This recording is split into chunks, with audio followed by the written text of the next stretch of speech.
Slipknot frontman Corey Taylor is giving us some details on what his favorite and least favorite masks are to wear when he performs with the band. Of course, over the years, we've had many different iterations of Slipknot masks, with the band performing on limited edition occasions, wearing special masks, and also changing their mask with every new album they release. Slipknot fans have varied opinions on which mask is their favorite, so drop a comment down below and let's settle this once and for all. Speaking with the good folks over at Kerrang, Corey Taylor shared his least favorite and favorite mask to wear when he's out with the band. He said, "The hardest was my original with the dreads. Anything that's full-headed, there's just no getting out of it. At least when you've got some kind of a half mask with some buckles and stuff, you don't feel like you're singing in a portaloo.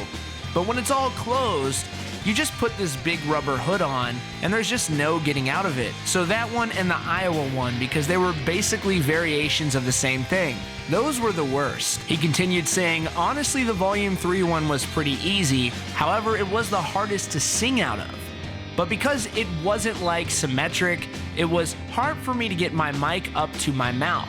So it really changed the way my vocals sounded, which is why now when I do my mask, I make sure that the rubber is flush with my mouth so I can get the mic up to it. You know, mask problems." In other Slipknot news, Corey Taylor was asked about the upcoming Slipknot album, which is rumored to be released next year. He says that the new Slipknot album will be the most he has shared in years lyrically. He says, "Well, it's been a heavy couple of years for me personally, so I'm working out some things personally for myself, which has been great. I've been able to grab a hold of some of the depression that I've been fighting and formulate the way that I want to describe it.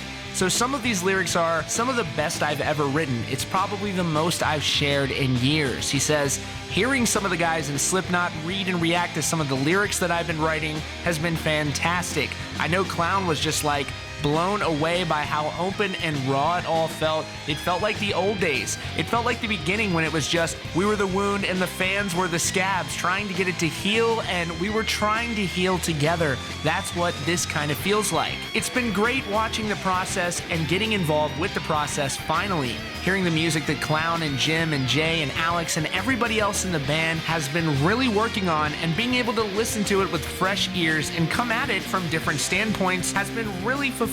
In another interview, Corey actually said that this album is expected to be Iowa levels of heavy, so I know Slipknot fans will be stoked about that. If you'd like to read the news story on this, click the link in the description and hit that subscribe button with notifications on so you don't miss out on breaking hard rock and heavy metal news. As always, thanks for choosing Rockfeed, your hard rock and heavy metal news source. We'll see you very soon.